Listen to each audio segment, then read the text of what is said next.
In a planet known as the Mother World, the royal bloodline ruled for thousands of years, but eventually their lust for power caused them to consume everything in their world. They decided to send their armies to conquer other planets and expand their empire until one day the king and queen were assassinated.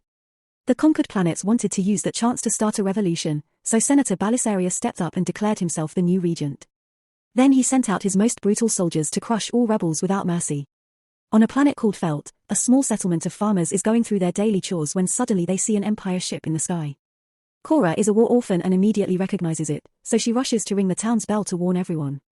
Village leader Sindri gathers the locals to discuss how to proceed, and Farmer Gunnar thinks they should welcome the soldiers because they'll buy their grain at triple the price they offer in the city. Cora immediately disagrees, explaining that the empire just takes everything they need by force and only leaves destruction behind. An argument ensues, but before they can reach a conclusion, the empire ships land near the village. Admiral Noble meets Sindri with a hug and explains that they are looking for a rebel group led by the Blood Axe siblings, but his army is in need of food. Sindri lies and tells him their soil doesn't produce much, so the village only has enough to barely feed themselves. Noble doesn't believe him and points out everyone looks healthy and well-fed, so Gunnar cuts in with an explanation. He tries telling the admiral that Sindri had only been trying to save food for winter to protect the village, but is willing to sell some to Noble at a good price. Furious over being tricked, Noble grabs his cane and proceeds to beat Sindri up to death. When Sindri's wife tries to approach him, a guard uses a glowing blade to kill her too. Then Noble announces he'll be back in 10 weeks to gather all the harvest, not caring if there's anything left for the villagers. Afterward Noble and the ships leave, but a small group of soldiers led by Faunus stay to keep an eye on things. While some soldiers kick out the villagers from the building they want to claim, Private Ares activates Jimmy, a robot that used to serve the king. After the royals were killed, all the robots put down their weapons and refuse to fight, so the few that are left help around with menial tasks. As Jimmy helps the soldiers carry their things, Marcus decides to test the rumors and starts shooting at the robot, who falls to the ground and never defends himself. Ares cuts in to stop Marcus and almost gets killed, but Fauna stops them both and sends them to work. He also makes sure Jimmy isn't malfunctioning and sends him to wash the mud off. At the river, Jimmy is washing his face and is approached by Sam, who befriends the robot and listens to his story. Jimmy explains that Sam reminds him of the Empire princess, who was killed together with her parents by the traitors. Sam tells him that the princess lives in him and gifts Jimmy a flower crown, which activates something within him. Meanwhile in the town hall, the villagers discuss what to do next and conclude they should work hard to prove their harvest is valuable, that way the Empire won't kill them so they can keep producing food. Frustrated because nobody will hear her warnings, Cora starts packing her things to leave. She's caught red-handed by Hagen, the man who found her when her ship crashed on this planet 2 years ago. Hagen thinks Cora should team up with the rebels and protect the village, but Cora refuses, saying that they have no chance of winning, so it would only be a massacre. In the evening, Marcus and 2 other soldiers kidnap Sam so that the whole squad can use her. Cora hears her screams, but she reminds herself not to get involved.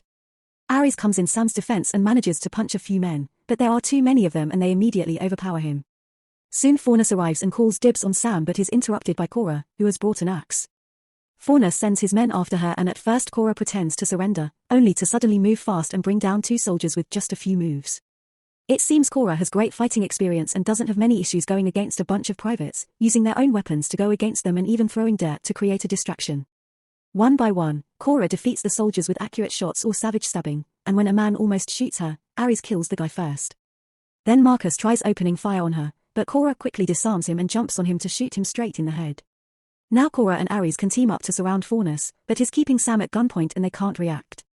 At that moment Jimmy shows up and Faunus orders him to kill the rebels, but as Jimmy picks up a gun, he looks at Sam and kills Faunus instead. Afterward Jimmy runs away and the townspeople arrive just in time to see Cora kill a soldier that was still alive. She announces she will help them fight, but first she'll have to gather more soldiers. In the past, Gunnar sold some of their harvest to the rebels, so he'll take her to the city to meet his contact. Before they leave, Hagen gives Cora the special gun he had found on her ship. Cora and Gunnar ride for a while and stop at night to make camp, so Cora uses the occasion to share her story. When she was 9, an Empire army led by Balisarius attacked her home planet, causing death and destruction in every corner. Her people had tried to fight, but this only made Balisarius get more violent. One evening, Cora managed to steal a gun only to be found by Balisarius, who came up close to taunt her. Cora was too young and couldn't bring herself to kill a person, so Balisarius killed her family and kidnapped her to take her under his wing. In the next few years, Cora was trained in Motherworld culture and became part of their army. The higher-ups encouraged their soldiers to find a lover so they would have something extra to fight for, and Cora lost hers during the war. Devastated, Cora fought so hard for revenge that at 18 she already became commander. All those years, Cora was just another pawn of their brainwashing and she destroyed thousands of towns in the name of the same people that killed her family. The next day, Korra and Gunnar make it to the city and are upset to discover that bounty hunters have captured Gunnar's contact. Gunnar has no other way to get to the rebels, so Korra concludes they will have to find the legendary General Titus first and then look for the rebels. Then the duo enters a tavern, where a disgusting alien thinks Gunnar is Korra's slave and tries to buy him, crossing the line into getting too handsy. Korra tries to tell him to leave and the guy gets aggressive, so she immediately overpowers him and throws him against a table. The alien quickly runs away while the mysterious Kai watches from the shadows. Suddenly Korra announces that she's looking for Titus, hoping anyone may have information. A small alien uses a human body to speak and informs Korra that Titus is fighting in the Colosseum on a planet called Porlux. This means they'll need a ship to fly there. At that moment the disgusting alien comes back with 3 bodyguards seeking revenge. A gunfight immediately starts and the people in the tavern run to hide while Korra exchanges shots with the bodyguards, running around to kill them one by one. Gunnar tries to fight the alien but his punches don't do much. Thankfully Korra knocks the alien down before he can kill Gunnar. Then she turns around to kill the last bodyguard and the alien tries to attack her from behind, but Kai cuts in and shoots him first. Afterward Kai empties the dead guy's pocket and offers his ship to take the duo to Porlux, accepting the little money they have to offer. When they take off, Kai tells them he knows of a warrior who may help them, so they agree to stop at a different planet first. Gunnar never left his world before and is amazed to see the ship flying through space. Meanwhile in the Empire's main ship, Noble is having a smoke by connecting the pipe directly to his body. A soldier comes to inform him that the bounty hunters have captured an informant, so Noble orders him to bring the guy to him and then goes back to his tentacle lover. Sometime later, Korra's group makes it to New Odi and meets with rancher Hickman, who has a slave called Tarak. In the past, Tarak fought against the Empire too, but he was captured and made a slave. He would love to fight again, but he owes Hickman a lot of money for his freedom. At that moment Hickman offers a bet: if Tarak can tame a beast known as Bennis then he's allowed to leave, if he can't then Korra and the guys must become his slaves too. They accept the bet and Tarak approaches the Bennis, who violently shakes its body trying to get the chains off. Tarak kneels to show he means no harm and speaks in his first language, telling the Bennis they're alike because they both were taken away from their homes to be put in chains. With friendly words, he manages to bond with the Bennis and after sharing a gentle touch, Tarak frees the beast from its chains to then ride it. They go on a flight together but the Bennis is having trouble getting used to having a rider, so it almost crashes against some rocks a couple of times. At one point Tarak falls off on the edge of a cliff, but he recovers quickly and makes a big jump to land on top of the Bennis again. Now they're able to fly more smoothly and soon they return to the ranch with no issues. Tarak is allowed to leave with the group and a smug Hickman tries to ride the Bennis too, but the creature throws him off and kills him with its claws. Korra is impressed by Tarak so Kai offers to take her to more warriors that may help. Moments later they arrive at Dagus and meet with Sword Mistress Nemesis, who first needs to finish a personal mission. She goes after Harmada, a spider-like alien whose children have been killed by the Empire and who has kidnapped a human child seeking justice. Nemesis tries to reason with her, explaining she lost her kids to the Empire too, but Harmada refuses to listen and tries to attack. Using her swords, Nemesis dodges or blocks all of Harmada's legs and even cuts one to make her drop the kid. While Gunnar rescues the girl, Harmada manages to knock down Nemesis to then stab her arm. However Nemesis has mechanical gauntlets so she can still move and cut off another leg. Harmada knocks her down again then tries to kill Gunnar and the child, but Nemesis stabs her rear before using her gauntlets to light her blades on fire.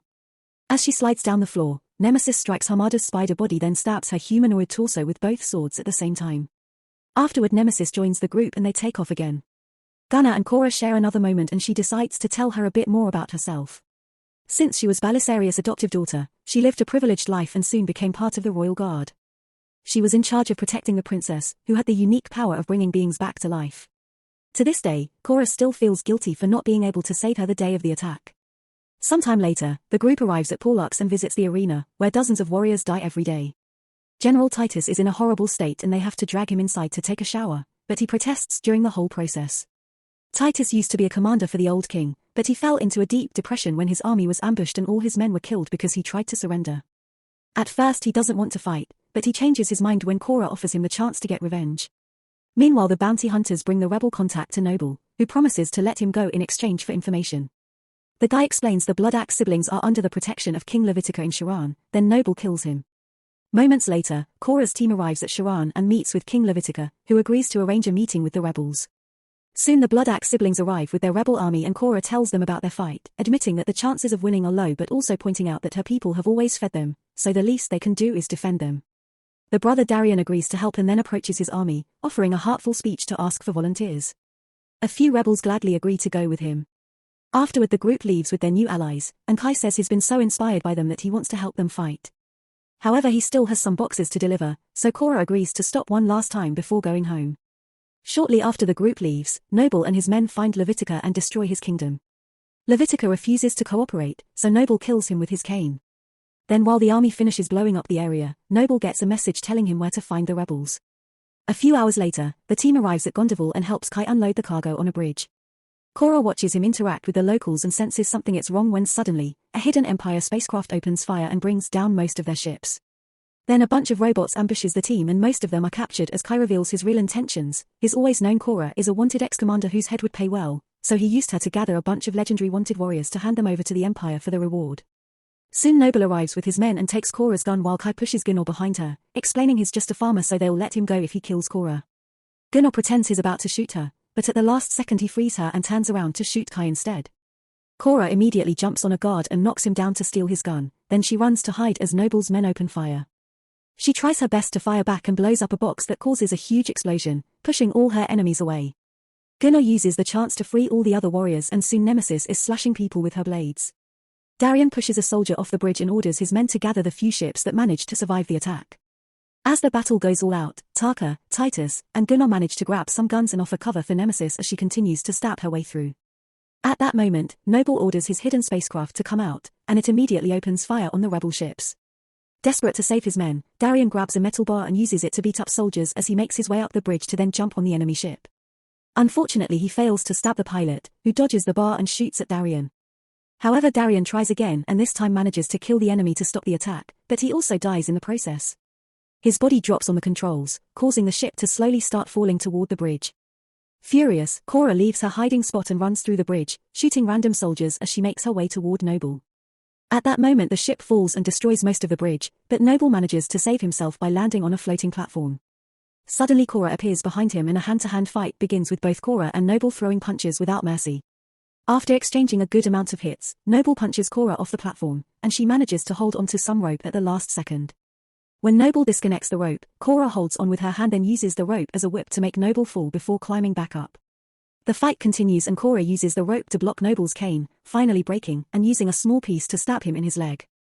Noble tries to keep on fighting but is weak now, so Cora breaks his arm and uses the cane to stab him in the chest before pushing him off the platform. Afterward, Tarak uses more rope to pull the platform over to the bridge and rescue Cora. The rest of the team has survived and they leave together to return to Felt, where they get ready to defend the farming community in the future. Nearby, Jimmy watches them while wearing a curious crown. Meanwhile the enemy troops retrieve Noble's body but instead of healing him, they open his body to connect him to the Neurolink, revealing that he's a cyborg. As water surrounds his body, Noble's mind appears in front of Belisarius, who scolds Noble for his failure as he keeps hitting the ice under them with his cane. Belisarius orders Noble to capture Cora alive so he can kill her himself, then he finishes breaking the ice to send Noble's consciousness back to his body. The doctors don't sense any kind of brain activity, so they have to give him an extra strong shot to revive him, making him scream awake.